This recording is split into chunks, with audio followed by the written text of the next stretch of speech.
ल हामी चाहिँ लेलेकुण्ड एग्रो एन्ड रिसोर्टमा आइपुगेका छौँ है। ल यस्तो छ यही रिसोर्ट चाहिँ यस्तो रहेछ। यहीँ पानीभित्र बसेर खाने ठाउँ पनि छ। कस्तो छ भन्दाखेरि यस्तो रहेछ। ल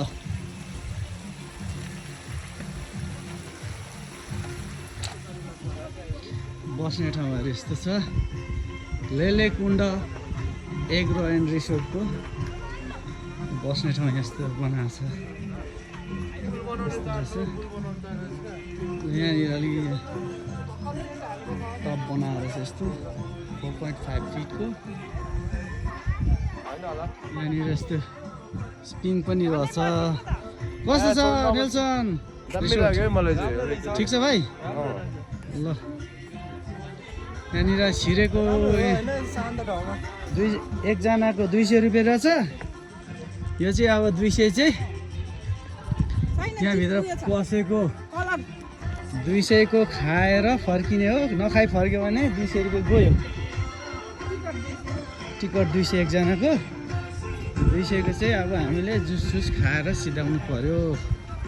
सिस्टम चाहिँ यस्तो रहेछ यहाँको। पानीभित्रले पोखरीको बिचमा कटेजहरू बनाएर छ। यहाँनिर केटाकेटी खेल्ने ठाउँ। यहाँ चाहिँ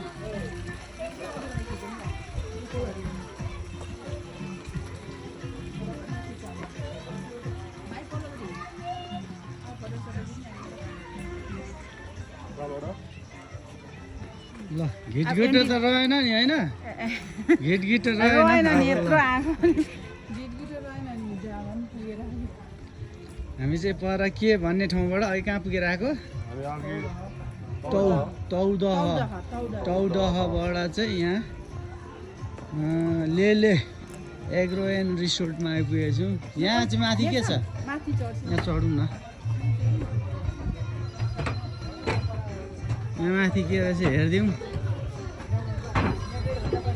माथि चढौँ। यहाँ सबजना बसेर खाँदैछ। यता पनि माथिबाट चाहिँ भ्यू हेर्ने होला के छ हेरिदिउँ हामी पनि।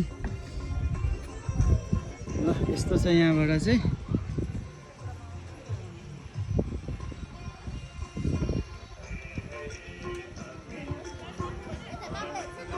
यस्तो रहेछ। ल यहाँ सबै बसेर रमाइलो भइरहेछ।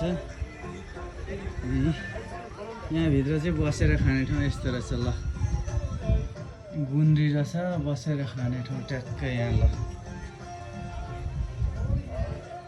बसेर खाने ठाउँ रहेछ यहाँ।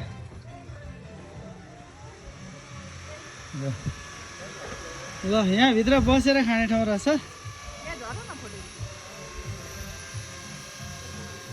यस्तो रहेछ है गाइज। ल रिसोर्ट भनेको चाहिँ यस्तो छ। ल